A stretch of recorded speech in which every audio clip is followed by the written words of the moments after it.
Nii Qaynor from Ghana. I'm currently a professor of computer science at the University of Cape Coast, but I also am the chairman of the National IT Agency in Ghana and serve on a number of boards supporting the government to adopt the technologies. At the same time, I'm the chairman of a private sector organization that I'm associated with, which is a registrar of names for the top-level domains.com.net and so on. And I also indulge myself in a lot of the global issues that are going on regarding the governance of the internet.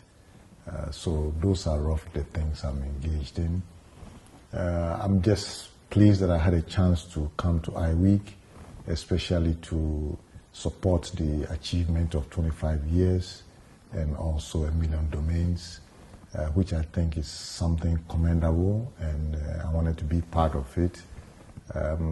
What I'm looking to get out is help, promote the multi-stakeholder approach as much as I can, because I've seen it do wonders in many other places, including my country. And I've seen groups that were divided before, but because they were practicing this approach, have been able to make progress. I've also noticed that even in the UN circles, when addressing complex problems, they've also begun to resort to the multi-stakeholder approach. So it must have some value that we can bring to development in general.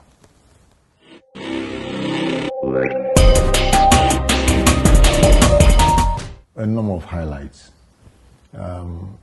Establishing the computer science department at University of Cape Coast was an important step. And this was as far back as 1979.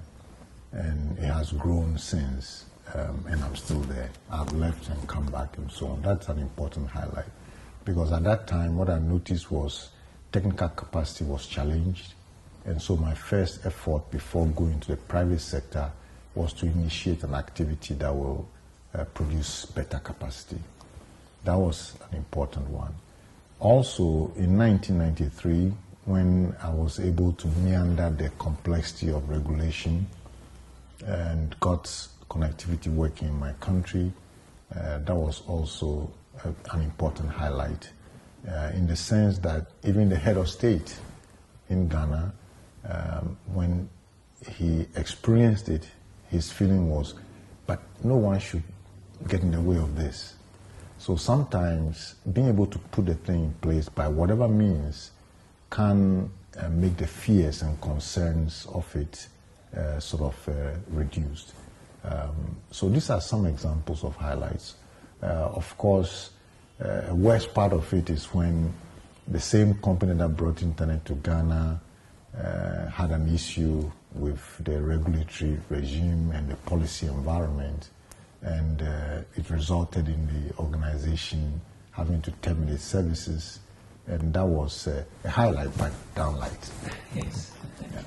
But in general, it's been very, very good.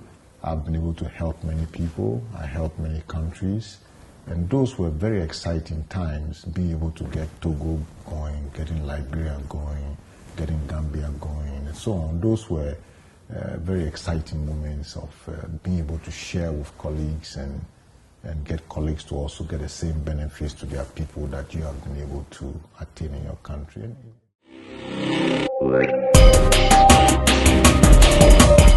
South Africa, as I tried to mention earlier in our discussion, I felt always had an outward look.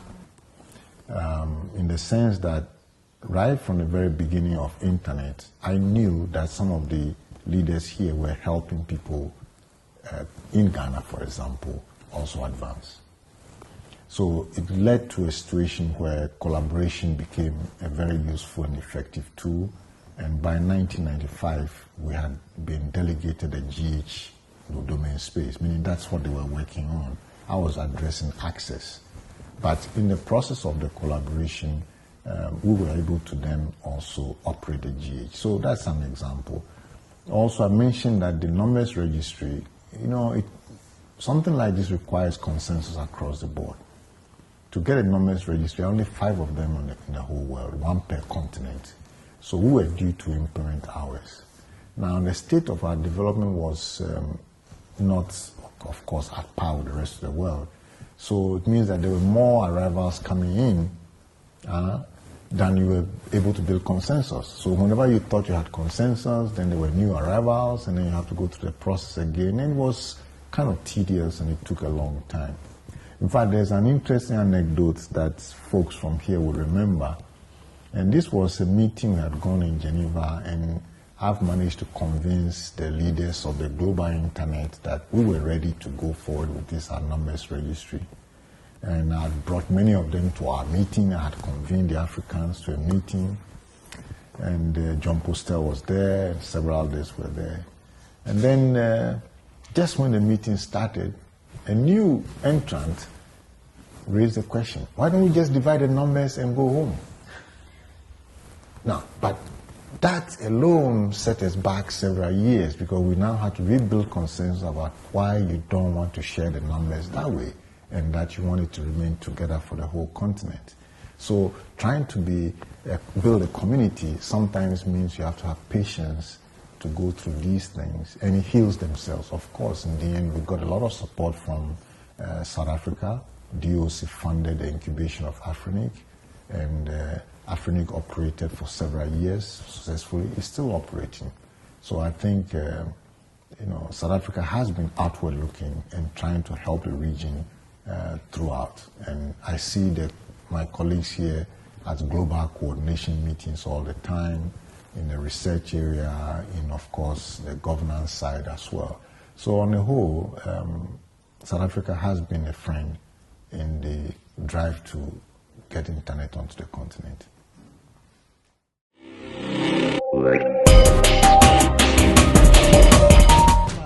Communities do stretch across borders.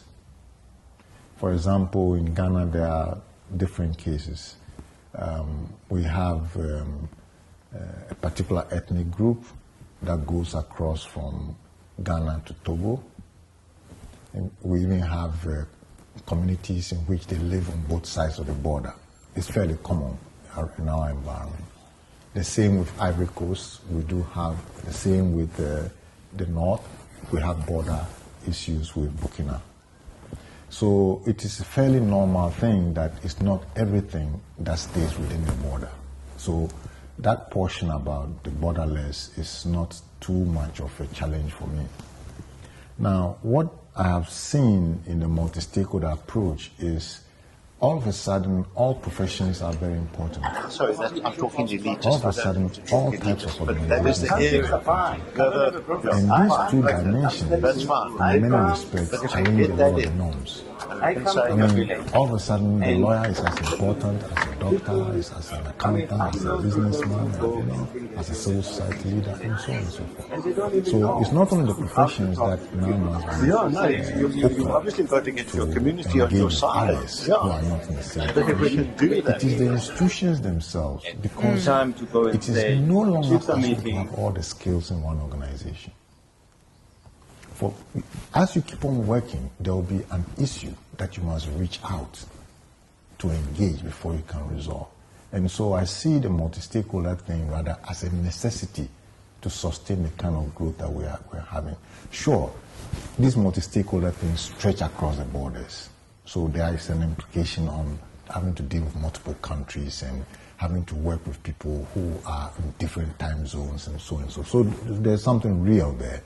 Meaning, if you don't focus on the boundary itself, but you focus on the effect of the boundary, it means time is different, practices are different, language may be different, and you have to then be able to work with all of them. So it is indeed an important factor. The more important thing is accepting that you can't have all the skills in one house. And so you must stretch out, actually deliberately make an effort to go outside your normal community if you want to get a different perspective. And the internet is such that it's very open, everybody is able to play, everybody is able to add to it. They don't have to get permission to do that.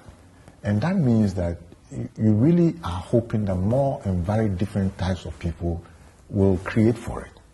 And that is the richness of the internet. So if you want to get a good solution, you really must go outside. Hear some things, engage, get some new ideas, add yours, then you can produce for. We are no longer creating solutions for countries as we seem to talk about. All the successful solutions have had global scope. In other words, if a young person is trying to create an app, I would like the person to think beyond his community. He should be thinking of an application that can scale across communities, that helps everybody, so to speak. That is about the only way you can really make good business out of this area.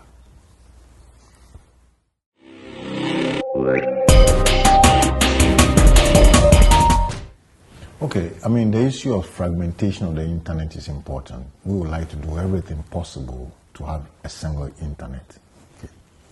Now, I do understand that there are different interest groups. And in the case that you're referring to, there are the community of those who believe in everything being encrypted, and they are currently working in the dark web.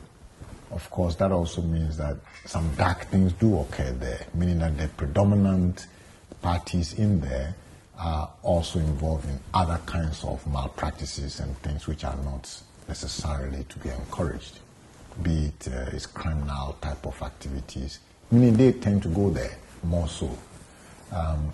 But the real concern is, what do we do to make it such that no large economy opts out of the internet? Okay. Now, as to those who are dealing with encrypted environment and those in a public environment, I believe it's only a matter of time. All of us will begin to move to the encrypted environment. In other words, there will be no such thing as dark or lit, because eventually we will all accept that end-to-end encryption is a realistic thing to have, and therefore that service that is being offered today by the dark web may not be as relevant once we migrate our protocols and things in that direction. So the real threat is a large economy wanting to opt out and create its own, and that's the sort of thing that we do not want to encourage. And it can come from a number of ways. There are interests in some countries, there are interests in some countries to, make happen data localization. And if it is followed to the letter, what it means is that the data must be in a fixed location. And this is for a technology that is not meant for that.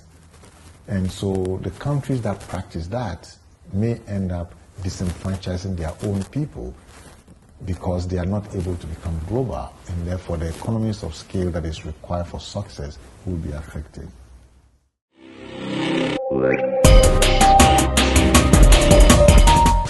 It's difficult to predict anything on the internet, but I can say that the way we handle money on the internet is one that may generate some significant innovations. In this case, we must pay attention to the Bitcoin technologies and their currencies, as well as their applications in building trust on the internet, is something that we should expect, and is the next major wave of application of the internet that I would tend to point to. On the other hand, I think that the internet as we know it today has changed compared to the internet we knew long ago. So we should not be surprised with the kinds of changes that will occur. Even now, the way we use the internet is very different. Most people don't type the long domain names anymore. They use a search engine and then they go on from there, which is not what we had sort of been practicing just a few years earlier. So as different solutions mature, it will shape a new direction, which makes it somewhat difficult to predict. But I think the one thing that we can talk about clearly is building trust on the internet, improving the safety and security of the internet, and at the same time, some of the important invariants being keeping the internet open so people can create and engage and, remove the frictions so that we can have more rapid development.